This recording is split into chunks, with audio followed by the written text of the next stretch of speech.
Bienvenue à tous pour cet nouvel épisode des Chroniques Melsion pour l'entrepreneur. Tous les vendredis matins à 10h30, nous vous proposons deux chroniques qui ont, d'après nous, un objet d'intérêt pour l'entrepreneur. Aujourd'hui, je voulais vous parler des trois étapes de la résolution d'un conflit associé.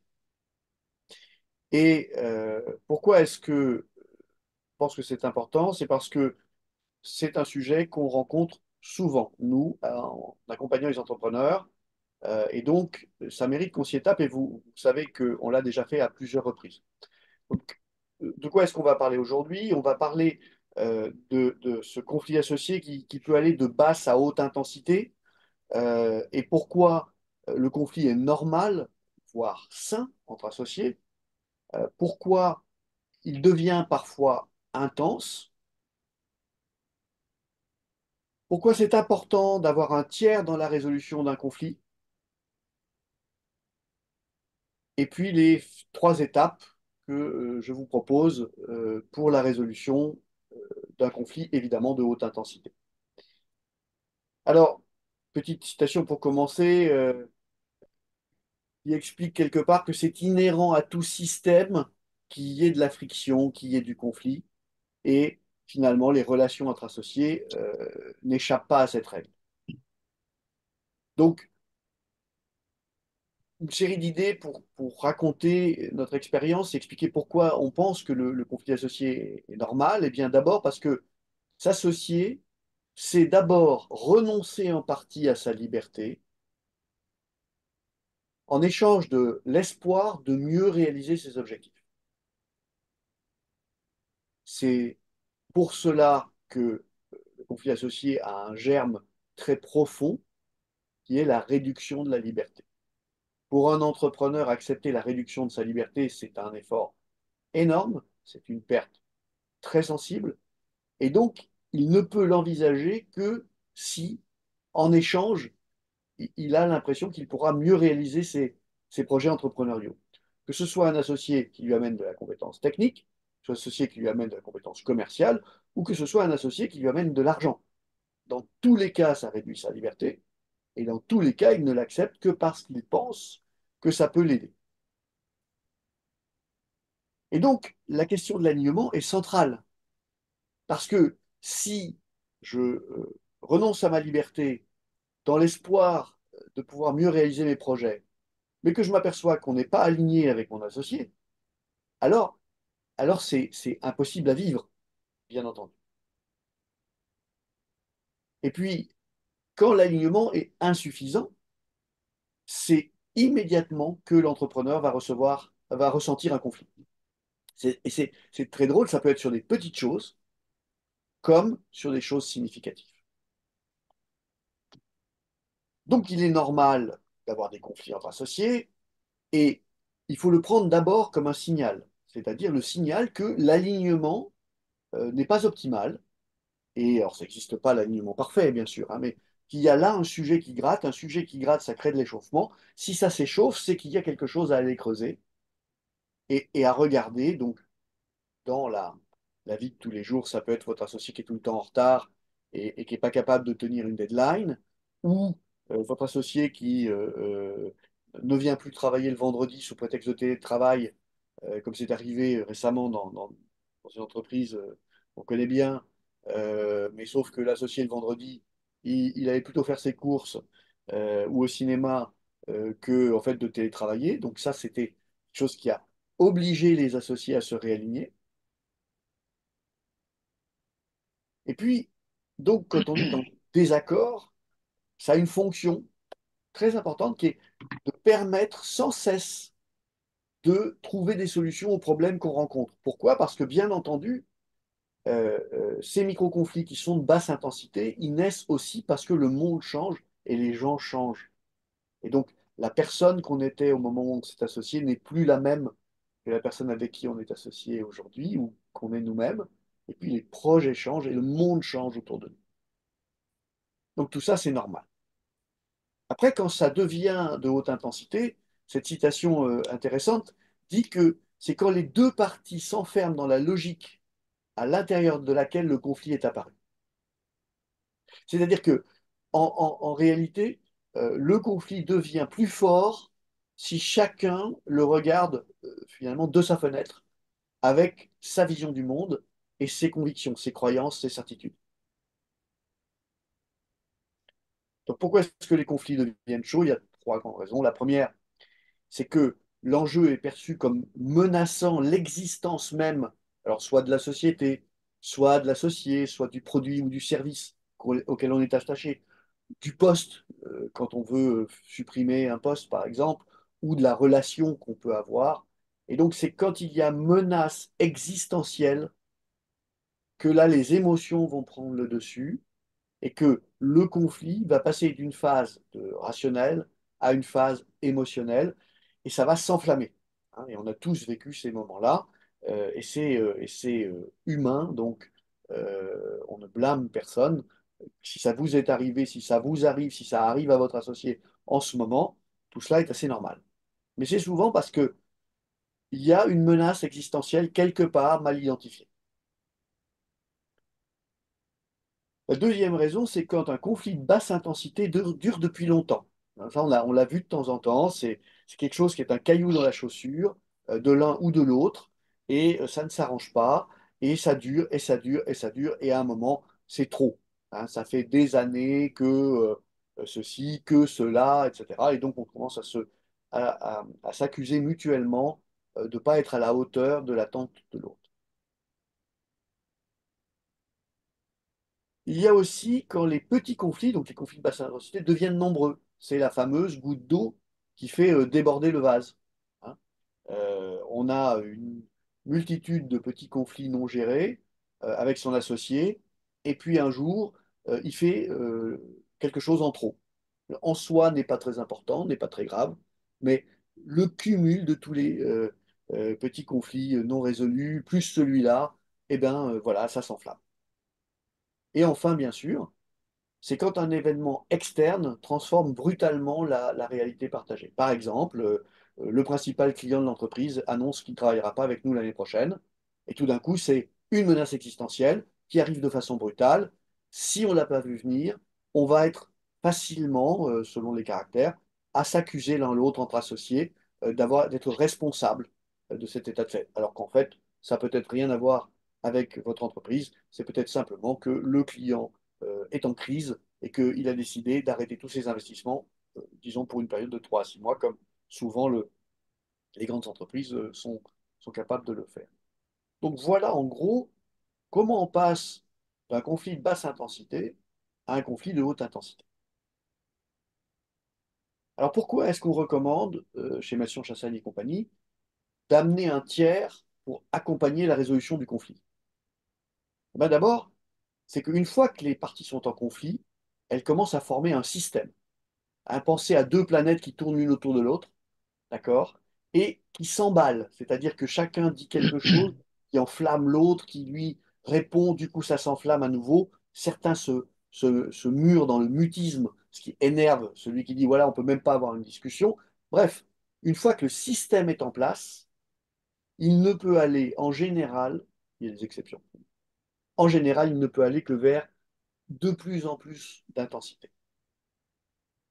Et donc l'apport d'un tiers de confiance permet de ralentir l'emballement et également d'apporter une vue différente. Donc là, il y a deux mots importants, tiers de confiance. Hein. Vous savez que on a mis la confiance au cœur de notre métier d'accompagnement des entrepreneurs. C'est le pilier sur lequel s'appuie tout ce qu'on fait. Euh, mais une fois qu'on est ce tiers de confiance, qu'on a ce tiers de confiance, eh bien oui, on peut voir qu'il va avoir pour effet de calmer un petit peu la situation, et puis il va amener ben, sa vision et ses questionnements pour comprendre ce qui se passe. Et enfin, on peut noter que c'est la raison d'être du système judiciaire, confier au système judiciaire la résolution d'un conflit, ça veut dire qu'on n'en a pas trouvé la solution soi-même, du médiateur, confier à un médiateur le soin d'accompagner la résolution d'un conflit, c'est effectivement faire venir quelqu'un avec des compétences particulières pour accompagner cette résolution de conflit. Et puis le négociateur, qui est aussi celui on peut prendre. En général, le médiateur travaille pour l'ensemble des parties. Le négociateur travaille en général pour l'une des parties. C'est un petit peu ça la différence. Les outils ensuite sont peut-être pas tout à fait les mêmes. Mais globalement, dans les trois cas, qu'on aille en justice, qu'on fasse venir un médiateur, ou bien qu'on choisisse un négociateur, on va avoir quelqu'un qu'on amène de l'extérieur pour venir apaiser ce système qui s'emballe. Et du coup, ça m'amène aux trois grandes étapes que je pense nécessaires pour résoudre des conflits. On pourrait là étendre beaucoup cette présentation.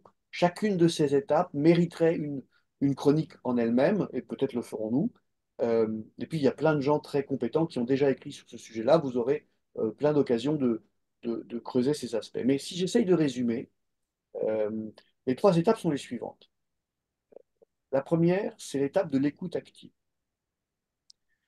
Si on ne va pas entendre et comprendre les positions de chacun des associés, les positions et les causes du conflit pour chacun des associés, d'accord?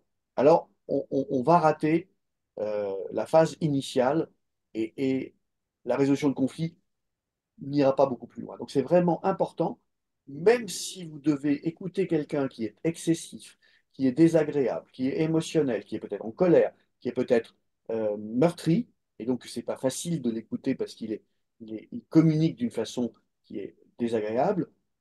Vous devez faire l'effort quand vous êtes dans cette position-là, celui qui arrive en tiers de confiance, doit faire l'effort d'écouter et de faire comprendre à l'autre, notamment en résumant ce qu'il a compris, que, bien entendu, voilà, il a saisi le cœur de ce qui est à la source du conflit, le cœur du problème.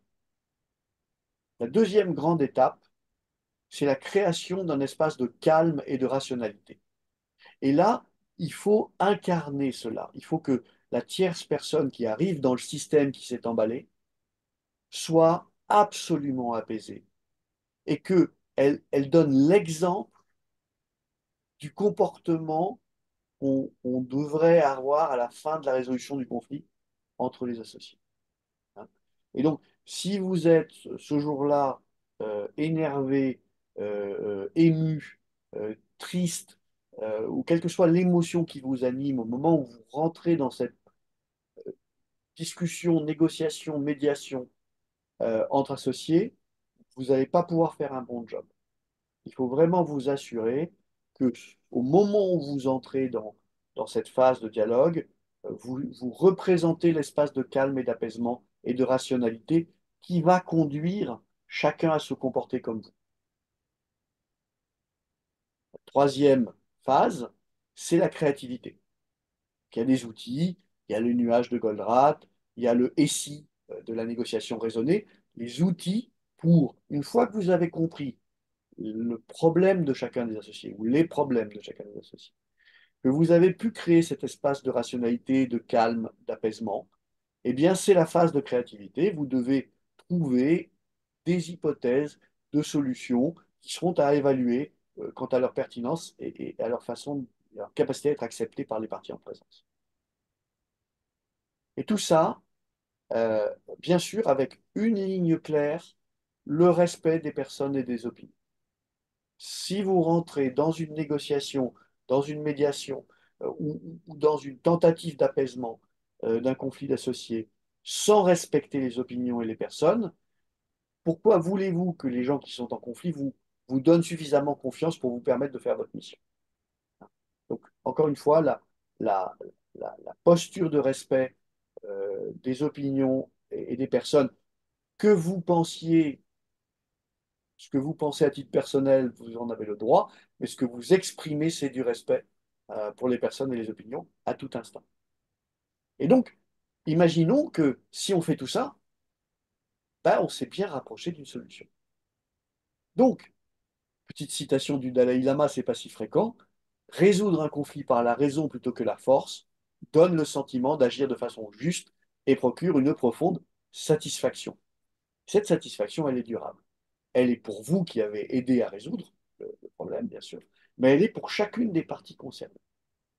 Dit différemment, en montrant qu'on peut résoudre, si ça marche, un conflit de haute intensité par la raison, par l'écoute, par le dialogue, par la créativité, eh bien, vous montrez aussi que c'est possible et donc vous limitez le risque qu'il y ait à nouveau des conflits de haute intensité dans le futur parce que bah, vous avez transmis une forme de savoir-faire, euh, de, euh, de comment on peut intervenir intelligemment dans ce genre de situation. Alors, c'est un sujet qu'on a tellement traité que vous allez voir sur la chaîne Mission, je vous ai trouvé en moins de 10 secondes, j'ai trouvé au moins 4 chroniques, dont une qui date, celle de Tristan. C'était la 10e chronique, donc au tout début en 2020. Donc, pour vous dire que ça fait partie des sujets les plus importants qu'on a eu à traiter chez Mission Chassagne. Vous avez la chronique de Michael sur la médiation. Vous avez la chronique sur la communication non violente.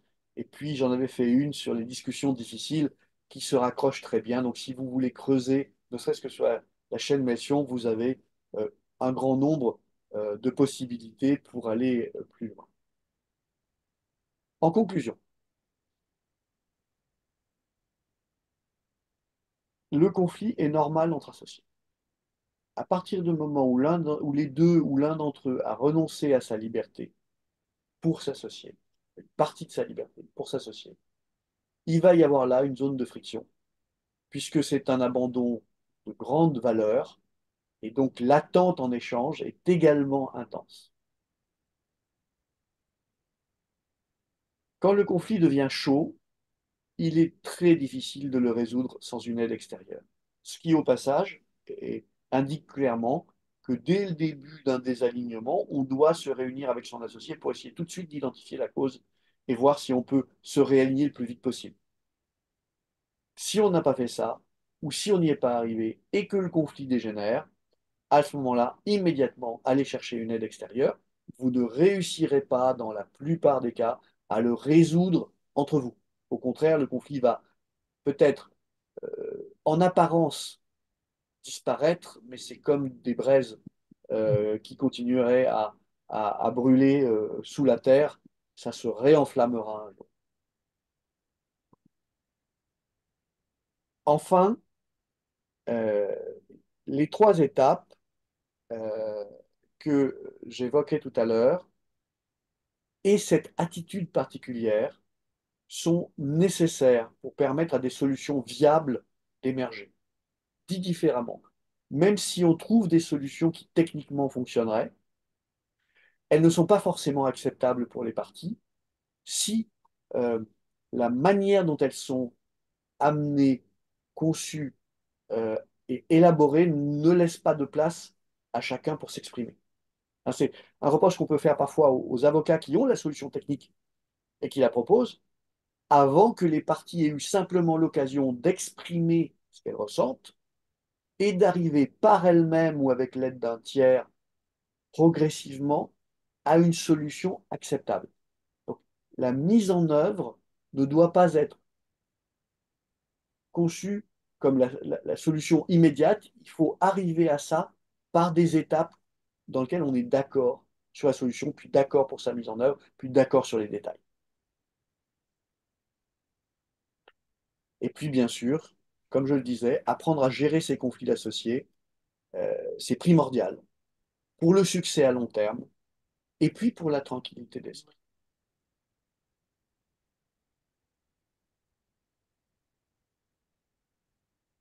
Merci beaucoup.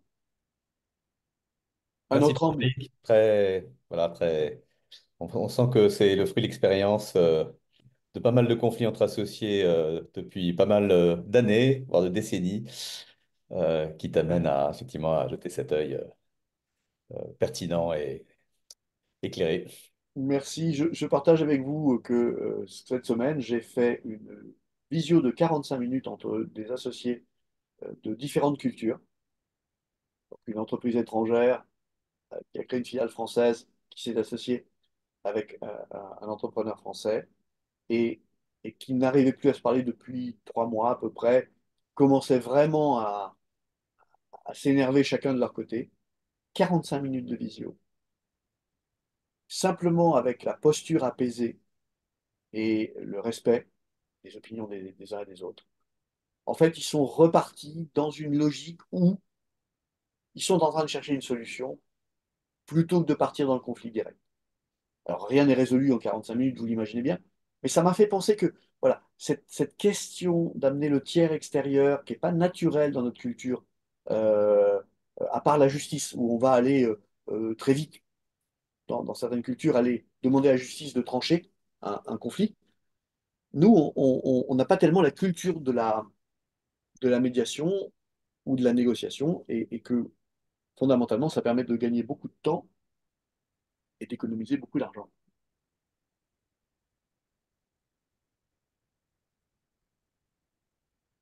Oui, bonne remarque de Frédéric qui dit c'est étonnant de voir que c'est inhérent à la nature humaine, cette notion de conflit, mais que on ne le voit pas dans les cours d'études supérieures. Je ne sais pas si c'est peut-être plus aujourd'hui compris, mais j'avoue que euh, avoir au cours de ces études quelques clés de la résolution de conflits serait certainement une très belle façon. Sous ton contrôle, Michael, il me semble que c'est les Finlandais qui ont mis en place dans leur système d'éducation, qui est aujourd'hui jugé l'un des meilleurs au monde, ils ont mis pour les enfants très jeunes un cours de résolution de conflits, enfin, un apprentissage de la résolution du conflit. Et, et donc, à vérifier ce point-là, Frédéric, mais donc oui, études supérieures ou non, on devrait tous être un peu formés à apaiser les choses. La médiation, effectivement, bah, soit c'est le fruit d'une expérience et empirique, soit c'est le fruit d'une formation. Donc, peut-être enfin, on peut en tout cas commencer dans la formation et même dans le plus jeune âge. Alors, je ne sais pas dans quel pays scandinave, effectivement, ça commence à être mettre en place, mais d'initier à la communication non violente, qui est quand même la base de tout ça. C'est-à-dire, plutôt que de parler de l'autre, tu fais ceci, tu m'as fait cela, tu n'as rien compris, etc. Ramener les choses vers soi, sa perception, son ressenti. Et tout de suite, ça désamorce déjà beaucoup de conflits qui pourraient sinon s'envenimer. Ouais, ça permet d'éteindre avant que ça devienne des conflits de haute intensité, en fait. Voilà. Et ça, c'est des techniques très simples de communication non violente. C'est comme une gymnastique à acquérir et c'est une très bonne idée de commencer tôt avec ça, bien sûr.